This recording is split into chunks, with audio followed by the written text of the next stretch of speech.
الحمد لله والصلاة على أهلها أما بعد فأعوذ بالله من الشيطان الرجيم بسم الله الرحمن الرحيم شهر رمضان الذي أنزل فيه القرآن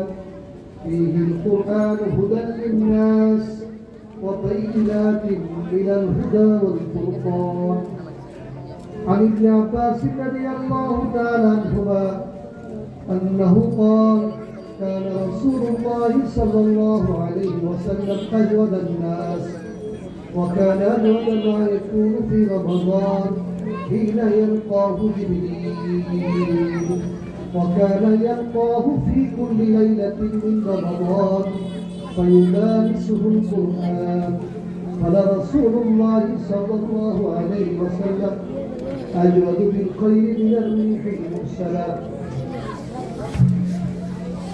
বাইতুল হালিম মসজিদ রওজাতুল মাদ্রাসা কর্তৃক আয়োজিত আজকের এই মাহফিলের সম্মানিত সভাপতি উপস্থিত পত্র এলাকার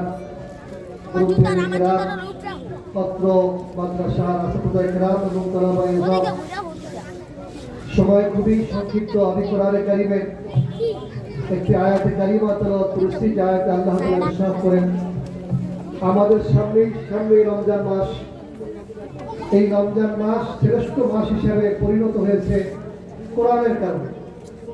এই মাসে কোরআন অবতীর্ণ হয়, এই মাস হয়েছে সাইয়্যিদুশ শুহুর, শ্রেষ্ঠ মাস।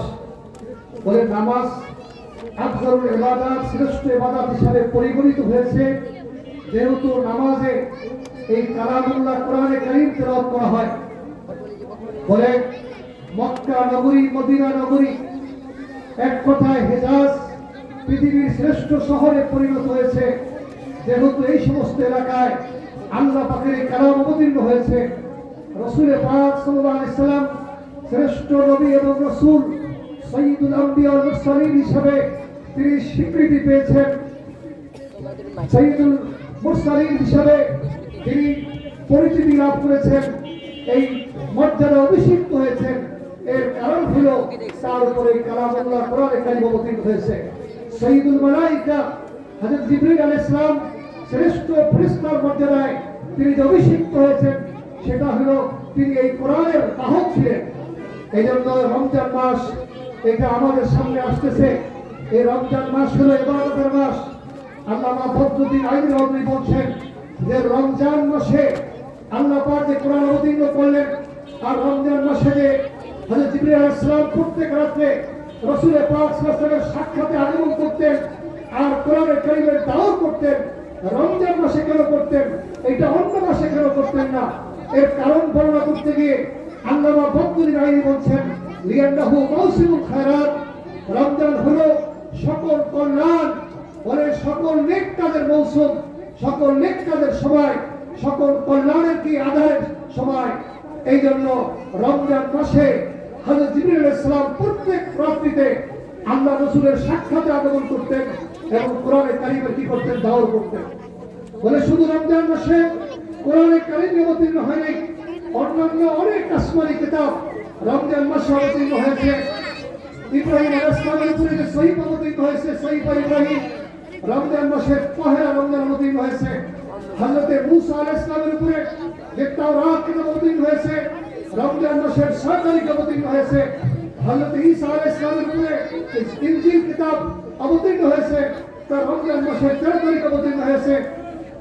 হযরত দাউদ আলাইহিস সালামের উপরে জাবুর কিতাব অবতীর্ণ হয়েছে, রমজান মাসের 18 তারিখে অবতীর্ণ হয়েছে। আর কোরআন সম্পর্কে বলা হয় রমজান মাসের 24 তারিখে অবতীর্ণ হয়েছে। আল্লাহ তাআলা কোরআনে কারীমে ইরশাদ করেন ইন্না আনজালনাহু ফি লাইলাতিল কদর, সূরা কদরের মধ্যে আল্লাহ পাক ইরশাদ করেন যে আমি কোরআনে কারীমকে রমজান মাসের লাইলাতুল কদরে কদর রাতে অবতীর্ণ করেছি। এই কদর রাত্রি পৃথিবীর শ্রেষ্ঠ রাত্রি হিসাবে পরিগণিত হয়েছে এই রাত্রিতে কোরআন অবতীর্ণ হওয়ার কারণে। সুতরাং এই কোরআন যারা শেখে এবং শেখায়, তারা পৃথিবীর মানুষের মধ্যে শ্রেষ্ঠ মানুষ। দুনিয়ার যারা রাজা বাদশাহ, যে আমেরিকার বাদশাহ, যে রাশিয়ার বাদশাহ, যে এরকম ভাবে ফ্রান্সের বাদশাহ, ব্রিটেনের বাদশাহ, বলে এরকম আরব দেশের যারা বাদশাহ আছেন, মুসলমান দেশের যারা বাদশাহ আছেন, বলে এদের থেকেও শ্রেষ্ঠ হইল যারা কোরআন শেখে এবং শেখায়। হুজুরে পাক সাল্লাল্লাহু আলাইহি ওয়াসাল্লাম ব্যক্তির ভাষায় ইরশাদ করেন, খায়রুকুম মান তাআল্লামাল কুরআন ওয়া 'আল্লামা। তোমাদের মধ্যে সর্বোত্তম সর্বশ্রেষ্ঠ হইল তারা যারা কোরআন শেখে অথবা কি শেখায়। সেই কোরআন শিক্ষা এবং শিক্ষা গ্রহণ এবং শিক্ষা দানের একটা বিদ্যালয়, একটা প্রাণ কেন্দ্র হইল এই রওজাতুল হাদিস মাদ্রাসা। আমি যে হাদিসে পাক বুখারী শরীফের বদলুল থেকে আমি আপনাদের সামনে পেশ করেছি, রাসূল পাক সাল্লাল্লাহু আলাইহি ওয়াসাল্লাম সম্পর্কে প্রিয়তম সাহাবী যিনি অনেক হাদিসের বর্ণনাকারী ইবনে আব্বাস রাদিয়াল্লাহু আনহু বলতেছেন, কারণ রাসূলুল্লাহ সাল্লাল্লাহু আলাইহি ওয়াসাল্লাম রাসূল পাক সাল্লাল্লাহু আলাইহি ওয়াসাল্লাম মানুষের মধ্যে হইতে শ্রেষ্ঠ দানশীল ছিলেন, শ্রেষ্ঠ দানশীল ছিলেন। وكان أجود ما يكون رمضان حين يلقاه জিবরিল। আর রাসূল পাক সাল্লাল্লাহু আলাইহি ওয়াসাল্লামের সাথে যখন রমজান মাসে ফেরেশতাদের সর্দার, ফেরেশতাকুলদের সর্দার হযরত জিবরিল আলাইহিস সালাম কি করতেন, আগমন করতেন, তখন তার ডানের হাত আরো বেড়ে যেত। বলে ওহী যিনি বাহক, হামেল ওহী, তার সংস্পর্শে তার ছয় আসলে, তার সাক্ষাতে আসলে আল্লাহ রাসূলের মধ্যে পরিবর্তন চলে আসতো। তিনার ডানের হাত এমনিই বেশি ছিল, আর জিবরিল আলাইহিস সালামের সাক্ষাৎ যখন হইতো রমজান মাসে, তখন আল্লাহ রাসূলের ডানের হাত আরো বেড়ে যেত। এই যে রমজান বিজয়ের সূচনা হয়েছে, রমজান মাসে ইসলামের বিজয়ের সমাপ্তি হয়েছে। বলে বদরের যুদ্ধে বদরের মাধ্যমে ইসলামের বিজয়ের সূচনা হয়। আর সেই গজওয়া বদর যুদ্ধ হয়েছিল রমজান মাসের 17 তারিখে। আর ফতে মক্কার মাধ্যমে মক্কা বিজয় হয়, সেই মক্কা বিজয় হয়েছিল রমজান মাসের 10 তারিখ। আল্লাহ রাসূল পাক সাল্লাল্লাহু আলাইহি ওয়াসাল্লাম যত দিনই মেহনত রমজান মাসে বেশি হইতো, এজন্য জুদ বলা হয়, এটাও মা ইয়ামবাগি লিমাই ইয়ামবাগি, যার জন্য যেটা উপযুক্ত তাকে সেটা দান করার নাম হলো জুদ। হুজুরে পাক সাল্লাল্লাহু আলাইহি ওয়াসাল্লামের নিকটে জিবরিল আলাইহিস সালাম রমজান মাসে প্রত্যেক রাতে আসতেন। কানা ইয়ালতাহু ফি কুল্লি লাইলাতিন মিন রমাদান ফায়ুদারিসুহুল কুরআন। জিবরিল আলাইহিস সালাম রমজান মাসের প্রতি রাত্রি আল্লাহ রাসূলের সাক্ষাতে আসতেন, অতঃপর তার সাথে কোরআনে কারীমের দাওর করতেন। ওই কোরআনে কারীমের কি দাওর করতেন? আল্লামা ফখরুদ্দিন আলী রাহমাতুল্লাহ আলাইহি তার ঐতিহাসিক ব্যাখ্যা গ্রন্থ উমদাতুল কারীর মধ্যে বলেন যে রাসূল পাক সাল্লাল্লাহু আলাইহি ওয়াসাল্লাম এর সাক্ষাতে জিবরিল আলাইহিস সালাম যে আসতেন কেন প্রত্যেক রমজানে? লিতাজদীদিল আহদি ওয়াল ইয়াকিন, লিতাজদীদিল আহদি ওয়াল ইয়াকিন, বলে ইয়াকিনকে নবায়ন করার জন্য। আর আল্লামা কিরমানি রাহমাতুল্লাহ বলছেন যে রাসূল পাক সাল্লাল্লাহু আলাইহি ওয়াসাল্লামের নিকটে প্রত্যেক রাত্রিতে, প্রত্যেক রমজানের প্রত্যেক রাত্রিতে জিবরিল আলাইহিস সালাম আগমন করতেন আল্লাহর রাসূলকে তাজবীদ, লফজের তাজবীদ শিক্ষা দেওয়ার জন্য, এবং বলে হরফের মাখারিজ, কোন হরফ কোন মাখরাজ এটা শিক্ষা দেওয়ার জন্য। যেমন আমাদের বাচ্চাদেরকে শেখানো হয় আরবি হরফ 29টি, মাখরাজ কতটি? 17টি। আমাদের বক্তব্যের আসলার একরাম শিখান। আর জিবরিল আলাইহিস সালাম প্রত্যেক রমজানে প্রত্যেক রাত্রিতে আগমন করে আল্লাহ রাসূলকে লফজের তাজবীদ শিক্ষা দিতেন, আর তাসহিল ইখরাজিল হুরুফ মিন মাখারিজিহা, এবং হরফের মাখরাজ কোনটা কোন জায়গা থেকে সঠিক উচ্চারণ এটা শিক্ষা দিতেন। আর এটা এই জন্য করতেন যেন কোনা সুন্নাতান ইহাদিল উম্মাহ, যেন এটাই উম্মতের মধ্যে সুন্নাত হিসেবে কি হয় চালু হয়। যেন এই উম্মতের মধ্যে, এই উম্মতের যারা লোকজন তারা এই কোরআনে কারীমের রমজানে দাওয়াত করে।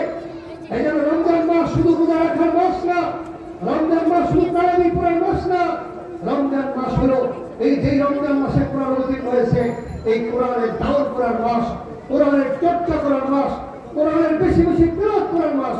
আমাদের আকাবির ঘর রমজান মাসে অনেকেই 61 বার 60 বার কোরআনে কারীমের খতম করতেন।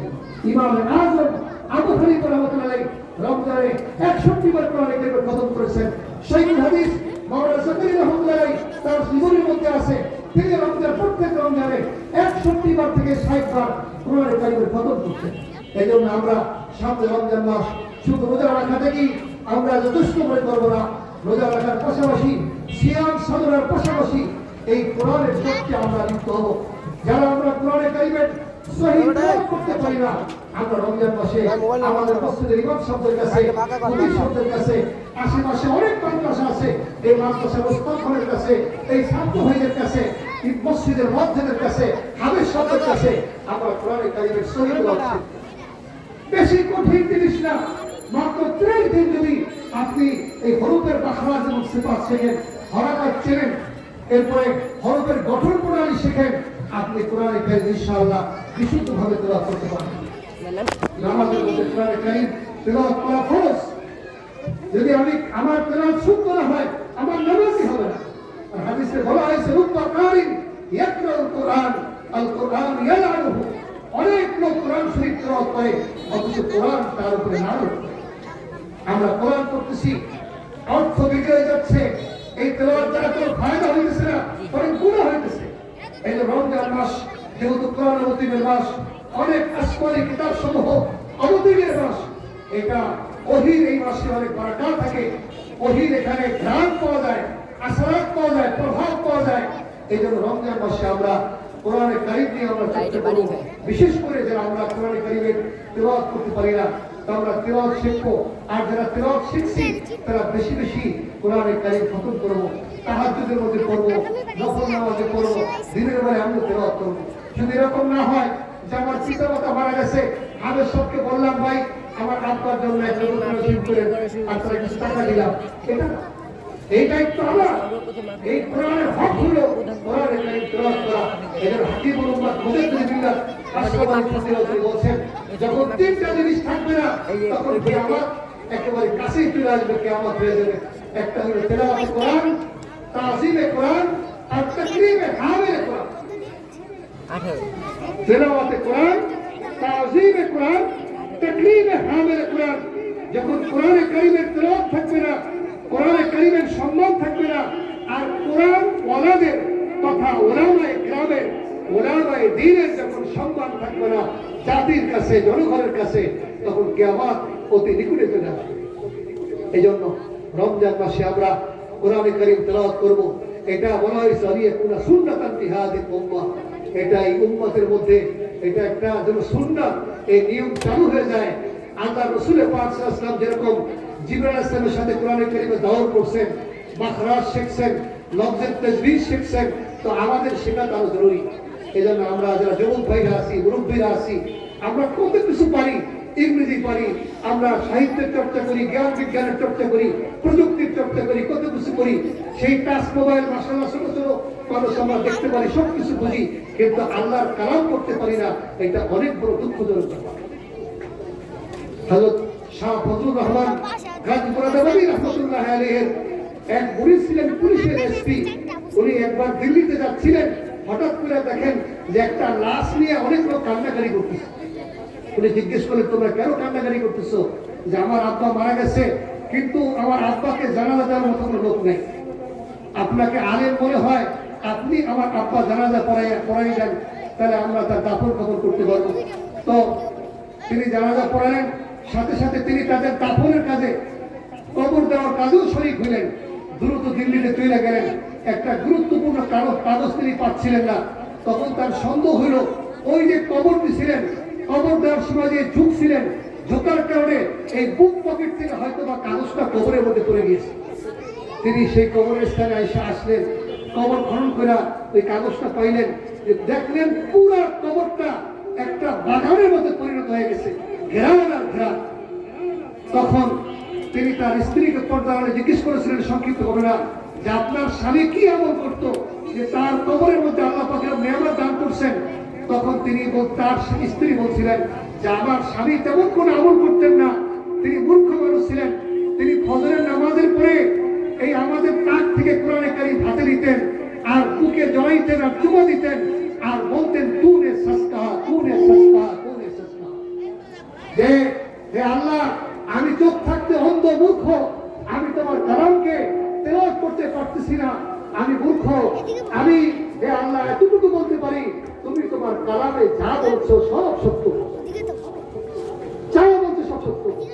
বলে এতটুকু আমলের কারণে, কোরআনে কারিমকে চুমা দেওয়ার কারণে, আর কোরআনের ব্যাপারে সাক্ষ্য, কোরআনের ব্যাপারে এই স্বীকৃতি দেওয়া যে আল্লাহ এটা তোমার কালাম, আর তুমি তোমার কালামে যা বলছো সব সত্য বলছো, এতটুকু তার আমলের কারণে আল্লাহ পাক তার কবরের আযাবকে মাফ করে দিয়েছে, তার কবরকে আল্লাহ পাক পুরো জায়গায় পরিণত করে দিয়েছে। এই জন্য রমজান মাস একেবারে আমাদের কাছে চলে আসছে। আমরা রোজা রাখার পাশাপাশি সিয়াম সাধনার পাশাপাশি আমরা কোরআনে কারিমের তিলাওয়াতে আমরা লিপ্ত হব। আর কোরআনের যে মাদ্রাসাগুলো আছে এই মাদ্রাসাগুলোর খেদমত করব, সহযোগিতা করব, মাল দিয়েও সহযোগিতা করব, ছেলে সন্তান দিয়ে সহযোগিতা করব। আল্লাহ পাক আমাদেরকে কোরআনের খাদেম হিসাবে, কোরআনের একজন হেফাজতকারী হিসাবে কিয়ামতের ময়দানে আল্লাহ পাক আমাদেরকে ওঠার তৌফিক দান করেন। আমিন সুম্মা আমিন। ওয়া আখিরু দাওয়ানা